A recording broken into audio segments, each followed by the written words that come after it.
Selamat sore semuanya. Sorry terlambat. Saya baru Ya tidak apa-apa Mas. pindah Hari yang hari yang dari Zoom sibuk buat balik. Mas Chandra. Saya baru pindah dari Zoom yang lain. Oke, oke. Iya, Iya, gimana kabar semuanya? Sehat ya? sehat semua Mas. Gimana Mas? Kan udah lama nggak bertemu di kios. Kalau itu hampir 2 tahun lalu kan Mas ya? Iya, betul, betul. Pada saat kurang lebih saya meluncurkan buku itu ya, Iya buku berjalan sebuah benar. lagu. Ya, iya, iya, iya.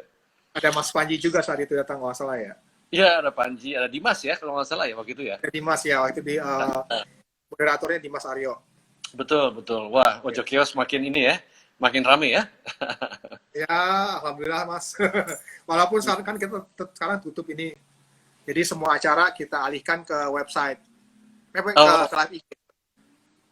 Oke, ya, ya, ya, oke, oke. Ya, memang banyak ini ya, banyak perkembangan hidup ini apa namanya normal baru atau abnormal baru, banyak yang berubah. Tapi ya kita sikapi. Ada yang korban, ada yang justru diuntungkan. Tapi that's life. Iya Silakan. Mas. Itu yang ingin kita bicarakan juga sih Mas, salah satunya sore ini kan maksudnya kita nggak pernah tahu atau banyak orang tidak mempersiapkan diri untuk hal-hal seperti ini Mas. Ya, ya, Yang tiba-tiba datang kita yang nggak pernah terpikir kalau kita harus tinggal di rumah dalam waktu yang lama, nggak bisa keluar, kalau keluar malah ada risiko untuk kena virus gitu. Itu ya, kan banyak orang tidak terpikirkan gitu selama ini. Jadi dan salah satu yang terkena dampaknya sih Mas awal-awal yang pasti dunia hiburan atau musisi, karena ya musik itu dunia hiburan mengumpulkan massa kan Mas. Jadi ya atau kalau emang virus itu berkembang karena pengumpulan massa itu, dan banyak musisi yang terkena dampaknya seperti Mas bilang tadi, uh, ya, ada yang rugi, ada yang mengambil keuntungan juga. ya, Nah, ya. sebenarnya apa yang bisa, kalau kalau dari Mas Chandra sendiri, apakah Mas udah selama ini berkarir di dunia musik dan hak cipta dan macam-macamnya ini Mas? Apakah pernah terjadi hal yang kurang lebih sama seperti yang hal ini Mas? Maksudnya bukan dalam arti pandemi Mas, cuma hal lain misalnya yang menyebabkan Mas Chandra sebagai musisi atau sebagai profesional harus beradaptasi secepatnya. Iya, iya, iya. Iya, menarik sekali pertanyaannya dan cukup menantang ya. Eh, Sepanjang karir musik saya memang eh, kalau kita lihat dari segi resesi ekonomi ya, dari segi ekonomi lah, memang krisis yang sebelum ini itu pada saat apa namanya tahun akhir 98 99 di mana ekonomi itu turun ya. Terus lagi ada waktu wabah SARS ya. Juga hampir Iya, mirip ya dampaknya terhadap bisnis, terhadap apa namanya kehidupan bermusik gitu ya. Um, Memang cara kita menghadapi kali ini memang agak berbeda dalam arti scale-nya berbeda ya, dimensinya berbeda. Kalau banyak orang yang mengatakan unprecedented atau belum pernah terjadi. Kalau menurut saya sih sudah pernah terjadi ya wabah yang lalu, tapi skala dampaknya kali ini lebih besar, paling besar ya. Karena tidak hanya menyangkut ekonomi tapi juga kesehatan ya. iya, Tetapi sejalan dengan semua ini, perkembangan teknologi terus melaju, melaju. Kalau kita bicara teknologi, tentunya teknologi itu sendiri kan netral ya. Dia iya, sebuah alat ya. Tergantung bagaimana kita menggunakan teknologi. Kalau untuk hal yang baik, maka akan menghasilkan hal-hal yang baru dan baik. Tapi kalau teknologi itu digunakan untuk hal yang buruk, maka iya, timbullah bangsa hoax, bangsa apa namanya manipulasi dan lain-lainnya gitu. Ya. Jadi kalau saya melihat pertanyaan tadi adalah pernahkah mengalami hal serupa? Ya pernah, tapi mirip ya, mirip. Cuma saja hal kali ini memang dituntut kreativitas dan saya lihat banyak anak muda justru tertantang untuk berkreasi, ya. Dan kita sudah lihat contoh-contohnya, ya. Konser dari rumah maupun juga content creation maupun juga apa namanya cara bisa silaturahmi dengan cara baru, ya, di Zoom dan lain sebagainya. Walaupun human touch-nya hilang. Jadi interaksi manusia antara manusianya hilang, dan itu Iya. penting di dunia seni, ya kan? Kalau kita nonton konser live, ya langsung direct, itu terasa berbeda kalau kita nonton di Instagram atau di Zoom atau Iya. di Atau di live. YouTube. Itu Iya. yang hilang, itu yang hilang, Iya. itu yang hilang. Tapi convenience kita dapat, maksudnya bisa di rumah santai kita nonton, ya. Jadi Iya. plus minus tergantung kita mau nyikapinya gimana. Itu dulu sementara. Tapi Mas, kalau ngomong-ngomong soal tadi yang seni itu apa? Ada interaksi antara si musisi dan seniman itu dengan penonton. Jadi kebetulan saya baru ngobrol dengan seorang manajer band metal Indonesia. Terus semalam jadi dia bilang kalau saat ini band yang dia manajer itu tidak mau menerima panggungan live secara virtual karena ya itu hal interaksinya itu yang hilang. Jadi mereka itu sangat penting karena di musik metal kan ada moshing, ada crowd surfing. Itu emang jadi emang ada hal, mungkin ada hal kali Mas yang tidak bisa digantikan akhirnya dengan beberapa hal terobosan atau kreativitas yang ada saat ini gitu mungkin Mas. Saya setuju. Seperti saya bilang tadi, ada yang hilang ya di dalam era baru ini, era teknologi. Human touch-nya hilang ya, dan suasana interaksinya hilang ya. Apa boleh buat ya, mudah-mudahan kita bisa kembali lagi ke apa namanya, suasana dan kebiasaan yang lama gitu. Jadi memang yang di dunia ini kan yang pasti telah selalu perubahan ya. Change itu selalu pasti akan terjadi ya. Dan ini kita mengalami sekarang era perubahan yang sedang terjadi gitu. Di samping itu, saya rasa juga ini momennya di mana kita membuat aturan-aturan baru, ya, aturan-aturan baru, baik dari segi kesehatan maupun juga pelindungan hak cipta, ya, juga hal-hal baru seperti apa namanya, bagaimana melaksanakan konser yang punya ekspresi menggantikan human touch tadi. Jadi kita masuki sama-sama suatu suasana baru yang saya rasa sebagai manusia akan beradaptasi gitu. Oke Mas. Mas Chandra sendiri kan lama di luar negeri 18 tahun, terus baru saja balik ke Indonesia menetap September tahun lalu kalau salah Mas ya? Betul. September tahun lalu, terus Mas sekarang berkegiatan, maksudnya resminya sebagai Ketua Umum Federasi Serikat Musisi Indonesia sejak betul ya. Desember 2019 kan Mas ya? Ya betul. Ya. Dari FESMI sendiri Mas, ada apa saja yang ada masukan atau permintaan dari musisi-musisi yang tergabung di serikat ini di saat pandemi ini Mas, yang udah ada yang udah Mas dengar sendiri gitu, maksudnya udah masuk ke dalam FESMI. Iya. Oke, terima kasih Anda menanyakan soal FESMI ini. Jadi memang begitu pulang dari luar negeri, saya diminta oleh teman-teman untuk mengurusi federasi ini ya. Dan memang ini federasi yang baru untuk kepentingan musisi, di mana yang diupayakan adalah berupaya mengupgrade profesi sebagai musisi. Maksudnya apa? Maksudnya adalah bagaimana musisi itu hak profesinya diperbaiki, ditingkatkan. Bagaimana musisi itu kemampuannya ditingkatkan di era digital. Yang mana kedua ini akan menghasilkan peningkatan kesejahteraan diharapkan, ya kan?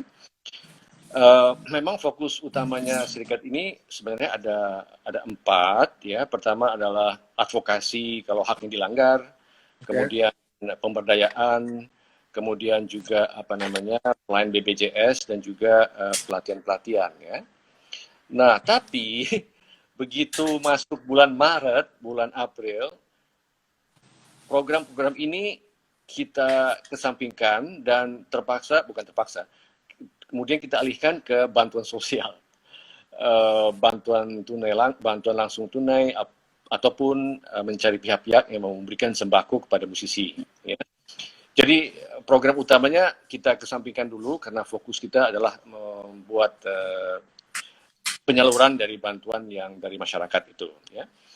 Kita harapkan nanti kalau sudah reda COVID ini, wabah ini, kita kembali ke fokus utama kita, yaitu advokasi hak-hak profesi, gitu ya.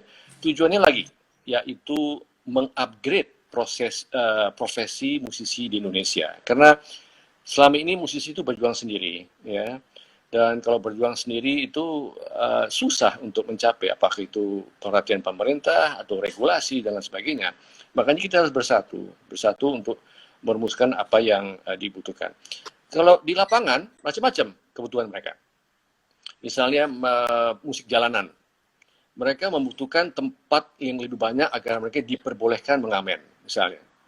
Okay. Kemudian musisi indie juga membutuhkan tempat di mana mereka bisa berekspresi, ya, dan tidak tergantung dari industri. Kemudian musisi orkestra juga macam-macam. Jadi tergantung genrenya apa, kebutuhan mereka macam-macam. Nah, mudah-mudahan perlahan-lahan FESMI bisa mengurai ya problem-problem ini dan mencari satu persatu. Oke, Mas. Terima kasih, Mas. Sebelum saya nanya tentang hal FESMI lain, Mas, saya mau pertanyaan sedikit personal nih, Mas. Tapi masih ada hubungan dengan FESMI. Kan Mas, dulu saya ingat ceritanya awal mulai di Karimata, terus tiba-tiba harus sih, Mas malah milih berkarir di KCI. Iya, iya. Terus habis itu ada tawaran lain, akhirnya pindah ke WIPO, terus pindah ke Singapura. Maksudnya awalnya mula kan sebenarnya Mas sebagai musisi gitu, Casero. Tapi Mas udah lama 8 tahun di negara orang, terus balik ke Indonesia, kenapa masih mau untuk berorganisasi atau berorganisasi lagi sebagai ketua umum? Karena maksud saya kan Mas bisa lebih santai dengan anak cucu misalnya. Maunya begitu. Cuman ini nggak ada yang mau soalnya. Nggak ada yang mau menjabat ke ketua umum ini. Jadi ya udah saya pikir saya ya sudahlah, ini amanah teman-teman, mudah-mudahan saya bisa bantu dan begitu jalan saya dengan senang hati bisa memberikan posisi ini kepada yang lain yang lebih muda gitu ya. Tapi untuk sementara ya sudah, saya mulai saja dulu karena ini memang amanah teman-teman dan mungkin mereka pikir saya ada sedikit pengalaman di luar negeri dan bisa berbagi gitu ya. Tapi begitu saya melihat, sepertinya kebiasaan di Indonesia, kemudian kultur dan cara bekerja itu lain ya dengan masyarakat lain. Tidak bisa disalahkan, tidak ada yang benar, tidak ada yang salah. Memang harus menyesuaikan diri ya. Karena masyarakat kita lebih maunya kebersamaan dalam keroyokan, gitu. Saya pakai istilah keroyokan. Mau menyelesaikan Mas. Ya, betul. Sedangkan kalau kita pakai metode manajemen barat itu benar-benar strictly pembagian tugas, siapa yang ngurus apa gitu. Itu satu contoh saja, ya, di mana saya melihat memang gaya kultur itu harus kita perhatikan, gitu kan. Dan saya terus mencoba menyesuaikan diri justru. Saya menyesuaikan diri untuk supaya bisa memberikan manfaat dan program-program FESMI bisa berlangsung. Tapi yang jelas kalau kita mau berorganisasi memang kita harus berkorban ya, karena berorganisasi itu harus terjun langsung ya, tidak bisa setengah-setengah ya. Tapi walaupun demikian karena darah saya memang darah musisi, kadang-kadang saya masih juga mencipta lagu kok. Oke, Mas. Nah, soalnya mungkin nanti ada fansnya Casero atau Karimata yang protes karena Mas jadi ketua umum FESMI. Nah, saya justru sorry saya potong. Justru saya ingin mengajak teman-teman Ojokeo, siapapun yang mau bergabung dan meluangkan waktu, tenaga, pikiran untuk bergabung di FESMI, saya sangat welcome karena kita butuh tenaga muda yang fresh ya, dan itulah, ini undangan terbuka. Undangan terbuka. Nah, undangan terbuka apa yang bisa gini ya Mas, mungkin bagi banyak orang kita mikir kayak aduh, saya harus buat musik sendiri, harus sama keluarga, harus nyari nafkah. Apa yang bisa membuat orang-orang ini jadi mau ikut bergabung dengan FESMI, Mas, kira-kira? Oke. Ya, Bagus. Jadi salah satu program yang kita sedang usahakan dan mungkin insya Allah dalam waktu dekat adalah program di mana musisi diharapkan menata kehidupannya lebih baik untuk masa depan. Misalnya dengan memiliki polis BPJ Tenaga Kerja, BPJS Tenaga Kerja. Ya. Ya. Gini. Kita sudah sering sekali dan banyak sekali melihat mengalami kalau musisi meninggal, apalagi musisi senior itu berkesudahan dengan tidak punya apa-apa. Dan karena tidak punya apa-apa, maka teman-teman musisi membuat event untuk mengumpulkan dana, ya. Konser amal, Mas. Kotak amal, betul. Nah, kalau dengan ada dari sekarang ya merintis jaminan kecelakaan, hal-hal demikian bisa dihindari. Jadi dengan bergabung di FESMI nanti ya, kita akan memberikan BPJ Tenaga Kerja itu buat mereka, agar mereka kalau misalnya pergi ke pub main musik itu terjadi kecelakaan di tengah jalan, itu ditanggung. Ya. Kemudian kalau ya kita tidak mau ya, kalau ada sebenarnya musibah kematian, maka ahli warisnya, anak-anaknya mendapatkan biaya pendidikan. Jadi ayolah ya musisi itu mulai berpikir hidup terencana ya, agar mereka bisa lebih secure. Ya. Tentunya kalau mereka lebih secure, mereka tidak hanya senyum di atas panggung, tapi di bawah panggung pun mereka senyum karena mereka merasa secure. Ya. Kita tahu sekarang di atas panggung senyum, begitu selesai job pusing lagi, ya kan? Nggak ada diabetes. Memang ini abstrak ya, tapi sebenarnya konkret. Ya, itu salah satu contoh. Ya, bergabung dengan FESMI kita akan upayakan itu. Tapi ada banyak contoh lain. Tapi saya tunggu pertanyaan Anda yang lain. Ya, tadi Mas Cada sempat mention soal BPJS Ketenagakerjaan. Setahu saya BPJS Ketenagakerjaan itu hanya bisa didapatkan oleh pekerja yang bergabung di suatu perusahaan. Apakah berarti FESMI ini bisa mewadahi musisi untuk mendapatkan BPJS Ketenagakerjaan? Ya, ada dua macam. Ada istilahnya anggota yang penerima upah, yaitu mereka yang jadi karyawan perusahaan. Ada juga mereka yang merupakan istilahnya BPU, bukan penerima upah atau freelancer. Kan musisi freelancer ya, tidak bekerja. Nah, itu bisa diusahakan ya, untuk BPU itu bisa diusahakan asal mereka rajin membayar iuran, dan iurannya itu nggak besar sebenarnya ya. Sebulan itu lebih murah dari sebungkus rokok, bayangkan. Banyak yang nggak tahu kan. Ya. Bahwa bayar iurannya ke FESMI apa ke BPJS Tenaga Kerja ini, Mas? Melalui FESMI kita berhubungan dengan BPJS, jadi kita secara kolektif membuat perjanjian dengan BPJS, dan calon anggota cukup mendaftar di FESMI saja. Kita urus nanti semuanya. Oke. Berarti ini salah satu terobosannya FESMI bisa dibilang, Mas ya? Mudah-mudahan. Oke. Oh, tapi udah resmi dijalankan oleh BPJS Ketenagakerjaan kan?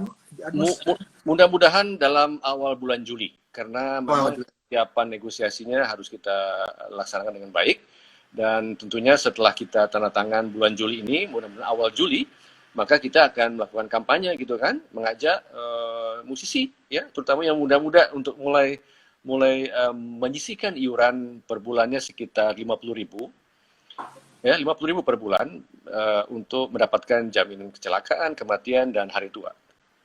Oke, Mas. Balik lagi ke soal teman-teman musisi di lapangan yang tadi yang membutuhkan bantuan secara langsung itu, Mas.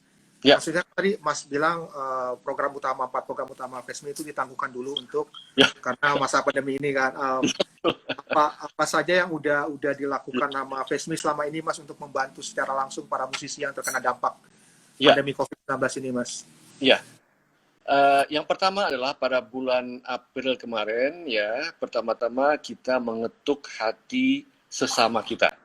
Jadi para musisi, para penyanyi yang masih punya tabungan atau masih sedikit berlebih, mereka menyisihkan sebagian dari tabungan mereka untuk musisi kafe, musisi penyanyi kafe. Dan itu sudah kita laksanakan, kira-kira memberikan ke mereka itu sekitar 150 keluarga lebih ya, menerima santunan 1,5 juta ya. Itu bulan April. Kemudian bulan Mei, Juni ini kita mendapat juga alhamdulillah cipratan atau sebagian dana yang terkumpul oleh konser konser yang dikoordinir oleh Kita Bisa dan Najwa Shihab. Ya. Ya, dan kita dipercaya untuk menyalurkan dana sekitar 250 juta ya dari hasil yang miliaran itu, dan sudah kita laksanakan ya dan berikan kepada sebenarnya ratusan musisi juga gitu ya. Kemudian selain itu juga kita mendapatkan sumbangan sembako dari Pemda DKI, kemudian dari grup-grup masyarakat seperti grup Ibu Pertiwi, ya. Kemudian juga sebentar lagi kita akan mudah-mudahan mendapat kucuran dana juga dari konser Jaga Indonesia kemarin di TV untuk akan kita salurkan ke musisi. Jadi waktu kita tersita, bukan tersita, tersita kayaknya terpaksa gitu kayak enggak. Yeah. Tapi waktunya kita alihkan untuk hal demikian. Tapi mudah-mudahan recovery period kita kembali ke fokus utama FESMI. Oke, Mas. Tapi kalau lihat dari sekarang ada kemungkinan ini pandemi akan berlangsung mungkin Mas sampai akhir tahun. Apa maksudnya lama kelamaan kan sumber dana yang masyarakat miliki itu akan terkuras juga dengan maksudnya kalau kita hanya mengandalkan konsep amal atau konser amal atau itu lama-lama juga yang memberikan amal bukan mungkin malah akhirnya boleh berpikir buat diri dia sendiri gitu Mas. Betul sekali. Kira-kira apakah FESMI sudah mulai memikirkan apa yang bisa dilakukan musisi untuk biar bisa berkesinambungan di masa depan gitu Mas? Ya, ada dua hal. Pertama adalah bagi mereka yang terpaksa beralih ke profesi lain dan terpaksa menjual alatnya, dengan sedih saya mengatakan, kita bisa memberikan pembekalan apabila mereka ingin masuk ke dunia bisnis digital. Okay. Jadi kita ada kerjasama dan semacam program bagaimana melakukan bisnis e-commerce, ya, pembekalan selama 48 jam. Jadi selama 48 jam kita akan ajarkan musisi yang ingin beralih ke bisnis online mengenai logonya, mengenai tata cara pembayarannya, tata cara penjualannya, ya. Dalam 48 jam mereka mendapatkan pembekalan. Itu satu. Yang kedua adalah program-program kita yang seperti webinar, ya, untuk memperkenalkan metode, teknik, cara-cara mencari dana, mencari pemasukan dari musik secara online. Ya. Jadi bagaimana monetisasi di YouTube, bagaimana monetisasi di sosial media yang lain, ya, agar mereka coba sendiri. Ya. Jadi kita hanya memberikan dua macam kail itu, selebihnya tergantung si individu itu memanfaatkan. Oke, Mas. Dari yang pembekalan itu pasti kan memerlukan modal kan Mas ya? Ya. Apakah pertanyaan saya itu apakah mungkin nggak dari FESMI untuk melakukan inisiasi bagi anggota untuk membuat seperti koperasi atau punya unit usaha misalnya Mas? Iya, justru itu. Jadi salah satu keinginan kita ya kalau kita mendapatkan kucuran dana lagi ya lagi-lagi nih ya kita akan memberikan opsi kepada si musisi itu, apakah mau terima tunai atau menerima modul yang saya bilang tadi, ya. Kita yang akan memberikan mereka modal tadi, maksudnya bukan modal biaya untuk vokasi tadi, ya. Tapi bagus sekali, ini jadi Anda tadi mengatakan modal ya, jadi timbul ide sekarang ini spontan bahwa benar juga. Kita harus mengetuk dunia perbankan untuk memberikan modal ya seperti UKM ya. Jadi mungkin dari obrolan kita ini yang Anda bilang tadi coba kita pikirkan bagaimana dunia perbankan bisa menyalurkan dana seolah-olah musisi itu UKM baru, startup baru, ya, agar supaya kucuran dana bisa dilaksanakan bagi UKM dengan jaminan dari FESMI misalnya. Cuman semua ini memerlukan tanggung jawab, ya, tanggung jawab, profesionalisme, sikap, attitude, bertanggung jawab bahwa kalau dibantu dengan hal demikian, tentunya si musisi juga harus bangkit, ya, harus bangkit, dan sadar bahwa ini kesempatan yang tidak boleh disia-siakan gitu. Oke Mas, ada komentar dari Kayejo, saya nggak tahu mau nanya. By the way, buat usul Om Chandra buat sistem atau seminar-seminar pembelajaran investasi dan manajemen keuangan untuk musisi di hari tua Om, katanya. Ya, terima kasih. Minggu depan kita akan muncul dengan 2 webinar, satu mengenai bagaimana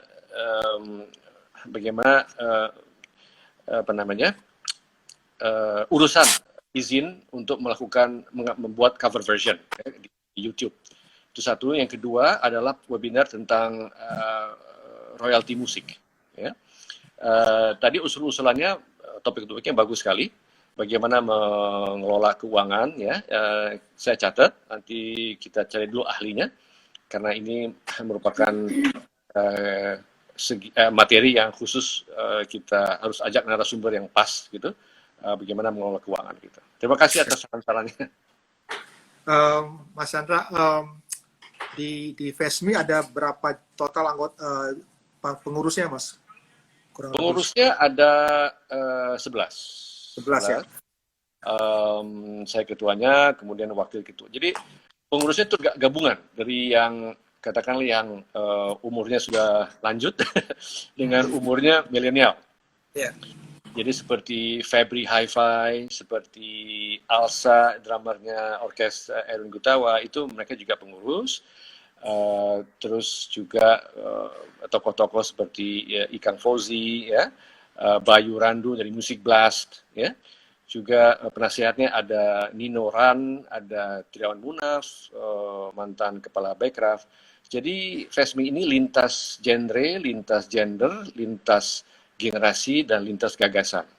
Diharapkan perpaduan antar generasi ini bisa mencerminkan dunia musik kita. Oke Mas, kan memang dari di luar negeri sendiri udah tercipta serikat di Amerika, di Inggris, di Kanada, di mana-mana sejak lama, dan mungkin sana sangat membantu anggota musisinya di serikat tersebut. Tapi menurut Mas Chandra, kenapa di Indonesia sendiri ini baru ada serikat ini baru Desember tahun lalu, Mas? Sebenarnya upaya untuk mendirikan serikat di masa lampau sempat terjadi beberapa kali, dan sayangnya kandas. Berbagai macam alasan, misalnya stamina dari para pengurus yang begitu ada tantangan persoalan itu nggak tahan banting. Okay. Lain lagi juga misalnya pendanaan, ya.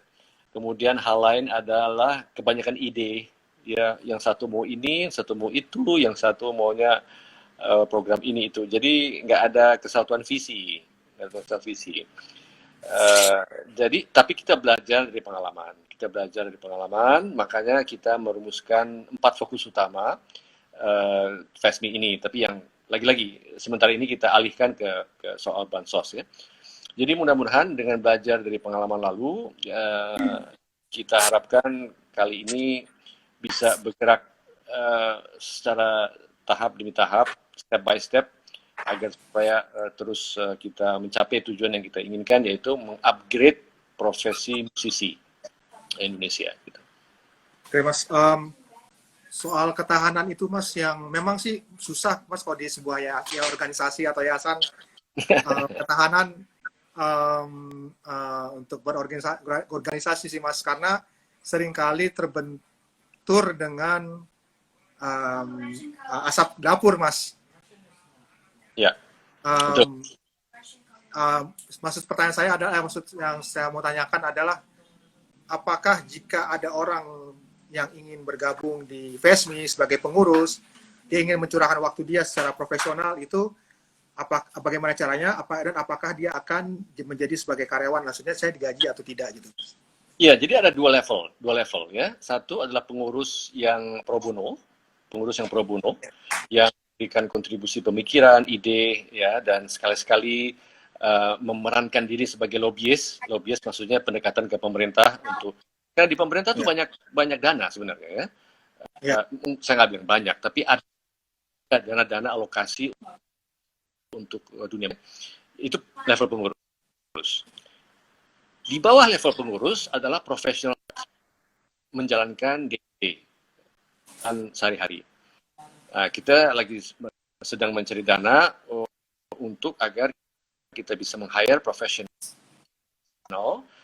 untuk menjalankan pengurus, memberikan arahan-arahan dan ide, mencerminkan kebutuhan para musisi.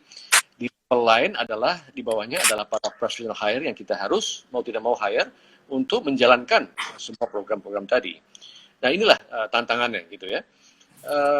Jadi mereka yang pengurus itu adalah mereka yang terpanggil untuk bekerja untuk FESMI, dan para professional hire adalah mereka yang kita gaji ya untuk menjalankan organisasi secara profesional. Ya. Soalnya memang ada orang-orang seperti itu, mungkin seperti Mas, contohnya sendiri Mas Chandra Darusman dulu di KCI yang curahkan waktunya gitu. Terus lalu Mas, saya juga mau ngobrol lain dulu sedikit Mas tentang masa pandemi ini. Tadi kita udah bicara tentang perbedaan, maksudnya sekarang lebih banyak ke digital kan Mas ya? Iya. Lebih banyak ke digital. Apa aja yang mungkin tapi kan nggak semua musisi itu punya akses ke digital Mas.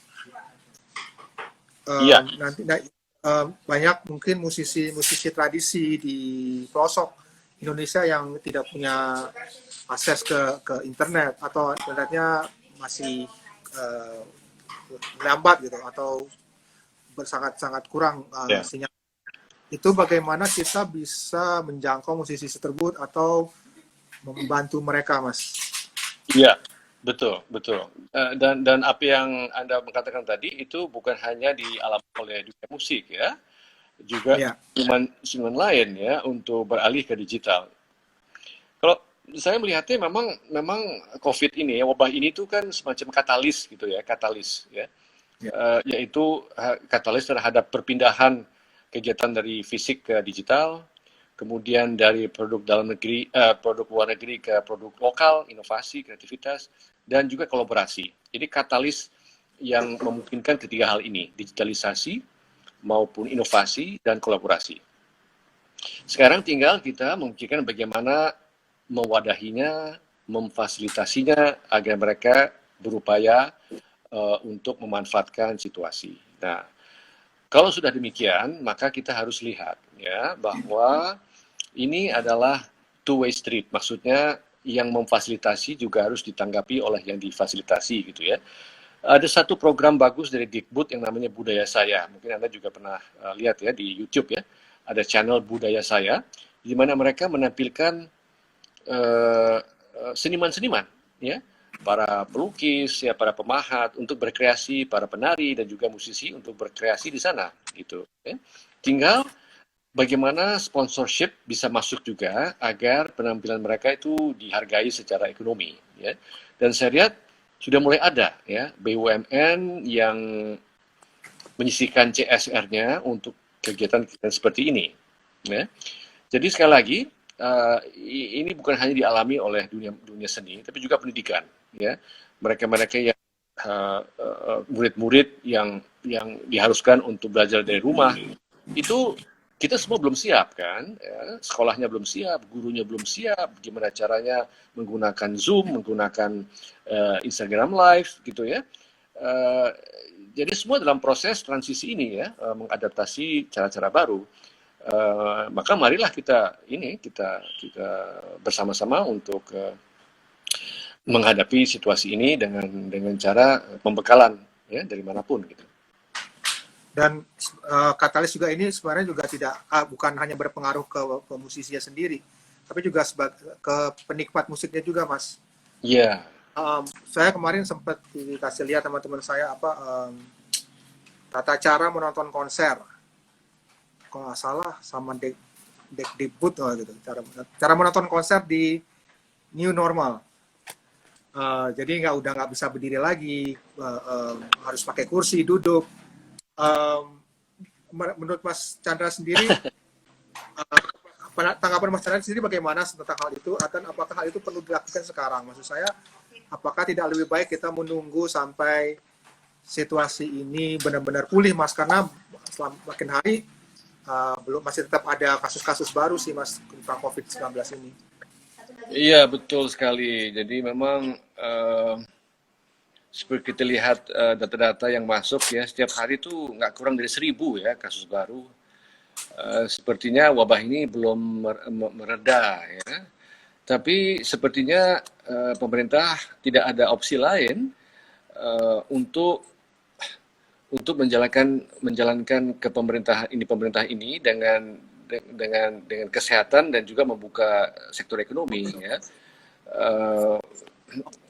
Dua-duanya harus berjalan. Kalau kita terus-menerus menunggu sampai wabahnya mereda, itu ekonomi akan hancur ya, karena dunia usaha itu tidak bisa lagi mengandalkan cadangan gitu kan, harus roda ekonomi mulai berputar walaupun pelan-pelan.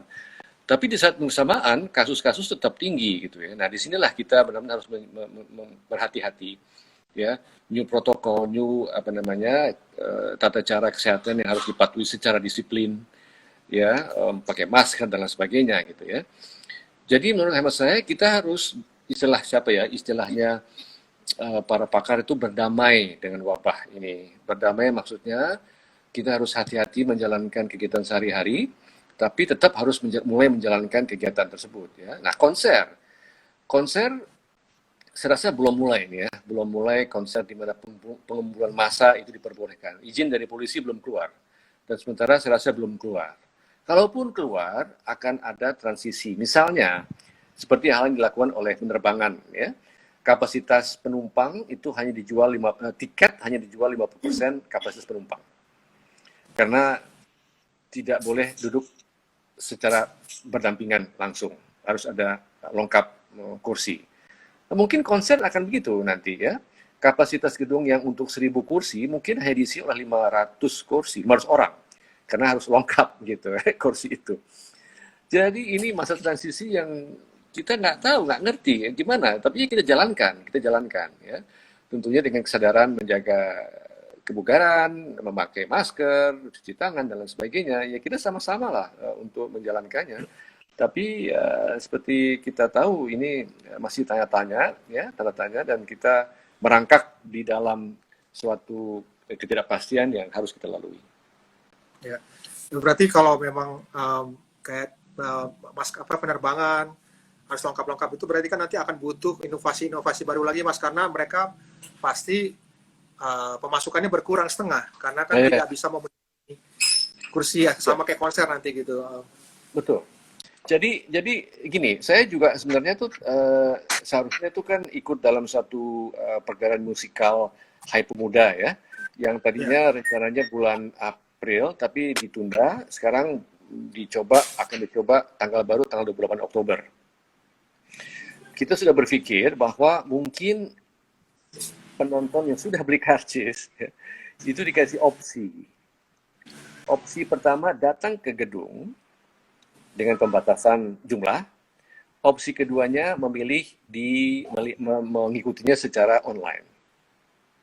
Jadi penonton yang sudah beli karcis silahkan memilih, ya mau datang langsung atau dikasih akses ke pertunjukan secara online. Ya mungkin ini salah satu bentuk transisinya, ya karena mungkin nggak semua mau datang ke tempat konser, masih trauma kan, masih trauma dan prefer untuk nonton online. Tapi ada aja yang nekat, maksudnya bukan nekat, tapi ada yang mau untuk datang ke gedung gitu. Ya mungkin ini bentuk transisi yang akan kita alami gitu. Kalau Karimata sama Caisoro sendiri, apakah ada rencana untuk konser virtual, Mas? Casero itu punya program dan sedang berjalan. Kita membentuk namanya grup anak muda, namanya CHAS, Ya. CHAS, Casero Oke. All Stars. Oke. Lima anak muda yang bertalenta tinggi musiknya, membawakan single-single baru. Satu single sudah keluar, namanya Matahari di Hati, sudah 2 juta views, dan sebentar lagi akan keluar single baru. Jadi Casero yang muda itu akan kita munculkan terus, dan Casero yang tua itu duduk manis di rumah nonton anak-anak muda. Kalau Karimata ini ada tuntutan memang ya dari para penggemar setia Karimata agar kita tampil gitu ya. Tapi nggak semudah itu, karena kita ini sudah karatan nih, udah istilahnya kalau apa namanya sepeda tuh mesti dikasih minyak lagi ya, supaya setirnya itu bisa leluasa, bannya bisa berputar secara baik, tidak mengeluarkan bunyi yang aneh-aneh dan sebagainya. Jadi tapi tuntutan para penggemar Karimata ini sedemikian tingginya, sepertinya kita nggak enak kalau nggak memenuhi mereka. Jadi kita sedang memikirkan bagaimana membuat acara lah ya online ya, tapi mungkin memerlukan 1-2 bulan ke depan. Jadi mohon dukungan spiritual dari teman-teman. Siap, Mas. Masih ditunggu banget sih kalau kalau ya Karimata atau Casero yang manggung pasti ditunggu lah, Mas. Banyak orang. Kita kembali ke pertanyaan para penonton. Ya. Ada dari Yasayu. Dia bilang, Fismi kolaborasi dong sama Irama Nusantara. Kayaknya seru, Mas, bisa digitalisasi karya musik zaman dulu. Ya, kita memang tahu, mendengar kesulitan dari Irama Nusantara, dan kita juga lagi-lagi secara apa namanya, walaupun bukan fokus utama, kita mencoba untuk mengetuk pintu-pintu kantong-kantong masyarakat bisnis agar mendukung upaya Irama Nusantara ini gitu ya, suatu upaya yang saya rasa perlu didukung ya, dan penting sekali buat kita semua. Dan mereka saya rasa sudah mulai menggalang dana tuh melalui kitabisa.com dan mendapatkan beberapa puluh juta saya rasa, tapi rasanya itu cukup untuk asap dapur mereka untuk 2-3 bulan ke depan ya. Gimana tahun depan? Nah, kita harapkan tahun depan nanti kementerian sudah pulih pendanaannya dan bisa mulai lagi mengusulkan dana buat Irama Nusantara. Tapi FESMI tidak tutup mata, kita tidak tutup mata, tapi kita hanya coba ya mendekati orang-orang swasta yang kira-kira peduli terhadap hal ini. Karena ini kan sangat spesifik untuk dunia musik ya. Ya. Dan juga masyarakat yang memang fanatik kepada musik gitu kan, yang benar-benar memerlukan musik setiap saatnya dalam kehidupannya. Tapi nggak semua orang begitu kan, karena mungkin mereka berpikir ada prioritas lain ya, misalnya penderita narkoba, penderita penyakit ini dan itu. Tapi kita harus optimis dan kita dukung Irama Nusantara. Ya. Tapi Mas, sebenarnya kalau dipikir-pikir Irama Nusantara itu walaupun benar sih secara apa yang Mas bilang itu apa musik orang yang benar-benar membutuhkan musik setiap hari, tapi sebenarnya terkandung banyak kebudayaan Indonesia di musik, di lirik lagunya, di artworknya, itu bisa sebenarnya apa ya, itu artefak negara kita sih Mas sebenarnya. Betul. Setuju. Dan saya justru menyarankan juga kepada David Tarigan ya dan teman-teman itu agar mulai membentuk Dewan Penyantun. Dewan Penyantun itu adalah suatu dewan yang terdiri dari para donatur ya, yang peduli akan misi dari yang Anda katakan tadi ya, bahwa ini penting buat artefak, buat juga sejarah dan juga menggali kekayaan Indonesia dan memperkenalkan ke dunia justru ya, bahwa begitu luar biasa musik Indonesia sejak tahun-tahun 60 yang patut untuk preservasi dan konservasi gitu ya. Ya betul. Jadi Dewan Penyantun saya usulkan ke teman-teman Irama Nusantara agar kita mencari individu-individu yang mau memberikan CSR-nya untuk kelangsungan proyek Irama Nusantara ini. Oke. Terus tadi juga ada yang nanya di atas tadi sebelum udah agak lumayan jauh sih, dia nanya bagaimana cara menjadi anggota FESMI? Oke, sebentar lagi kita akan buka pendaftaran resmi bulan depan di website kita fesmi.id, khususnya untuk mereka yang berkegiatan di Jakarta. Jadi mereka walaupun KTP mereka itu Jawa Barat ya, tapi kalau mereka cari hidupnya itu di Jakarta, mereka bisa sudah mulai mendaftar di fesmi.id. Tinggal memilih dua opsi ya, dua opsi itu maksudnya anggota yang tidak memerlukan BPJS ya, itu iurannya 20.000 per bulan, dan anggota kedua yang juga memerlukan BPJS itu 50.000 iurannya. Jadi sebentar lagi kita buka bulan Juli nanti agar mereka juga bisa menjadi anggota FESMI. Oke. Terus saat ini kan FESMI Mas masih ada di serikat musisi daerah itu masih baru ada 7 kan Mas ya? Betul. Apakah daerah-daerah lain akan menyusul atau kenapa hanya 7 daerah ini dulu saat ini Mas?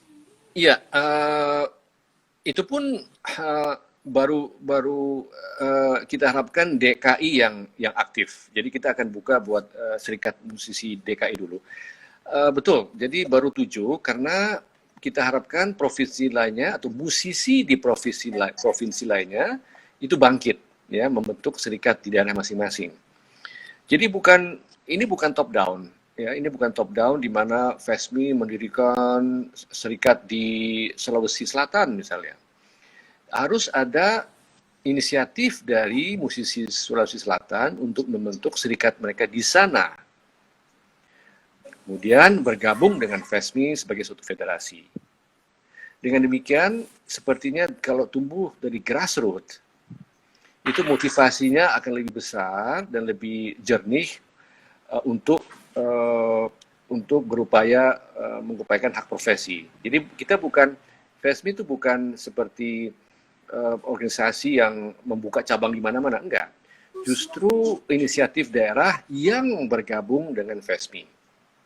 Oke. Jadi ketujuh serikat musisi yang Anda sebutkan tadi, daerah, itu adalah inisiatif mereka. Membuat sendiri-sendiri, kemudian bergabung di FESMI untuk agar FESMI bisa mengupayakan hal-hal bersifat nasional. Gitu. Kira-kira gitu gambarannya. Oke. Ngerti berarti Sari memang harus ada inisiasi dulu dari daerah, lalu bergabung di FESMI. Oke. Betul. Kalau misalnya Mas, apakah diperbolehkan atau memungkinkankah untuk dalam suatu negara mempunyai serikat lebih dari satu serikat buruh, Mas? Bisa saja dong ya. Tapi itu sangat bisa karena ini kan negara merdeka ya, dan setiap orang milih bebas aja gitu ya. Cuman ide dari federasi ini adalah siapapun serikat yang muncul itu mari kita bergabung dalam federasi agar suara kita itu punya volume, agar suara kita itu berbobot ya. Kalau kita ingin mengupayakan undang-undang atau regulasi yang menguntungkan para musisi ya. Nah inilah ya konstruksi yang perlu kita bangun ya, dibandingkan kalau masing-masing bekerja sendiri-sendiri gitu kan. Serikat bekerja sendiri, serikat ini bekerja sendiri, serikat drummer bekerja sendiri, serikat pemain bass bekerja sendiri. Tidak apa-apa. Tapi marilah bergabung di federasi ini agar kita punya volume dan bobot agar didengar oleh pemerintah. Itunya filsafatnya dan strateginya. Oke. Kebetulan waktu juga mungkin hampir tinggal 10 menit lagi kurang lebih Mas. Jadi mungkin ada 1-2 pertanyaan terakhir nih Mas dari saya, atau mungkin dari teman-teman yang mau tanya bisa tulis di kolom komentar. Pertanyaan saya Mas masih terkait soal FESMI. Karena FESMI masih baru kan Mas ya, baru Desember. Pengurusnya juga tadi Mas bilang masih yang pengurus pro bono, belum ada yang profesional yang di-hire kan Mas ya? Iya, betul. Nah, dengan kesibukan masing-masing pengurus ini Mas, sejauh ini apa kendala-kendala yang dialami oleh para pengurus, Mas? Sebenarnya pengurus yang ada sekarang itu sangat berdedikasi ya. Tapi kita banyak bergantung dari pihak lain juga ya. Misalnya kita sebenarnya sudah sejak semula ingin mendatangi kementerian-kementerian yang punya kantong-kantong dana ya, misalnya ketenagakerjaan, Parekraf, Dikbud, ya dalam negeri yang mana terhambat oleh karena COVID ini, ya. Sepertinya kalau kita hanya ketemu di Zoom dengan pejabat itu rasanya gimana gitu, kultur kita belum cukup fleksibel untuk itu, kita harus mendatangi mereka gitu kan. Jadi kendala-kendala seperti ini yang kita harus atasi, mudah-mudahan bisa kita mulai bertatap muka dengan mereka agar mereka dana-dana mereka bisa kita kucurkan ke melalui FESMI ini untuk berbagai kegiatan. Kendala lain adalah tentunya ya, walaupun pengurus itu pro bono, tapi mereka juga ada kegiatan lain ya, untuk berkonsep dan lain sebagainya. Jadi kita harapkan memang pengurus itu menyumbangkan 10, 15%, 20% dari waktunya. Tapi kalau masing-masing menyumbangkan 20% dari waktunya itu sudah lebih dari 100%. Ya. Kalau 11 orang menyumbangkan 20% dari waktunya itu sudah hampir 200% kan. Jadi kita harapkan sinergi di antara pengurus, dan sampai saat ini alhamdulillah kompak semua. Kita setiap 2 minggu kita rapat melalui Zoom dan melihat setiap progres apa yang kita putuskan di 2 minggu lalu, kita follow up pada suatu pertemuan di Zoom yang sedang berlangsung gitu. Jadi perjalanan masih jauh, dan langkah-langkah juga baru setengah-setengah langkah maju, tapi kita membentuk yang penting momentum ya. Momentum yang harus terus berjalan agar supaya stamina terjaga dan arahnya juga tidak kesana kemari, tapi fokus kepada program kita. Oke, Mas, ada yang salam nih di kolom komentar dari SPMI Serikat Pekerja Musik Indonesia dan juga dari wilayah Medan. Oh ya, salam kembali.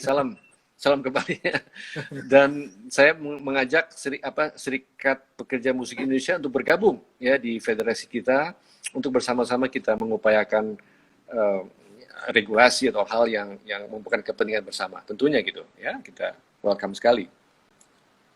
Oke, Mas. Satu pertanyaan terakhir nih, Mas. Kapan Mas Chandra istirahat dari berorganisasi? Begitu ada yang mau muncul menggantikan saya siap memberikan tongkat estafetnya. Enggak, tapi saya rasa saya punya suatu keinginan untuk agar supaya FESMI ini mobilnya jalan dan cukup bensinnya gitu ya, dan arahnya jelas. Baru nanti kita berikan kepada mereka yang benar-benar ingin melanjutkannya gitu.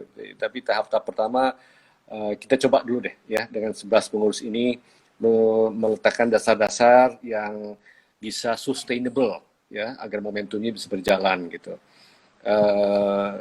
Sekali lagi ya, kita harapkan sumbangsi pikiran dari teman-teman Ojo Chaos, kritik dan saran agar supaya jalannya FESMI ini di rel yang benar dan bisa memenuhi harapan kita semua. Siap, Mas. Kalau ada yang mau kasih saran kritik itu bisa diajukan kemana, Mas? Nanti di website-nya ada contact us, ada chatting. Ada chatting yang terbuka ya, mereka mengkritik, semua orang lihat. Gitu. Ya. Oke, Mas Chandra, terima kasih banyak untuk bincang-bincang sorenya ini. Semoga bermanfaat bagi semua orang, bagi banyak orang. Terima kasih udah banyak waktunya, udah sibuk. Saya lihat di Instagram Mas Chandra tuh sepertinya setiap minggu tuh pasti ada 1 atau 2 webinar atau ngobrol di Instagram. Saya sampai saya sampai dengar semalam tuh di YouTube di Jen Kemenhukam yang soal HKI, saya dengerin juga, saya tonton. Oh iya. Ya betul. Ya, kita mau perlu aktif ya, dan ini kan memerlukan awareness ya. Dan kita nggak bisa menunggu, kita harus aktif memberikan keterangan yang baik gitu. Terima kasih atas kesempatan ini juga untuk Ojo Chaos mau mengangkat tema-tema serikat, tema-tema digital musik, dan kita bersama-sama menjalankan semua ini dengan berupaya yang terbaik buat kita semua. Iya, sama-sama kita akan ada ngobrol-ngobrol tentang hal ini juga kok, tentang modernisasi, tentang hak cipta, HKI, dan buat teman-teman nonton kalau mau cari CD Mas Chandra atau buku ada di kios Ojo Chaos. Atau videonya. Itu langsung dari Mas Panji kalau video. Ada LP-nya nggak? LP-nya ada juga? Mas, ada. Oke, mantap. Terima kasih. Mana ya tadi? Masih? Oh ini. Tapi belakang nggak kelihatan ketutupan Mas saya. Wes, waduh. Ini langsung dikirim sama Mas Panji ini. Iya deh. Oke. Mas. Terima kasih Mas, selamat sore. Selamat sore, salam untuk teman-teman. Yuk. Ya, terima kasih. Dadah.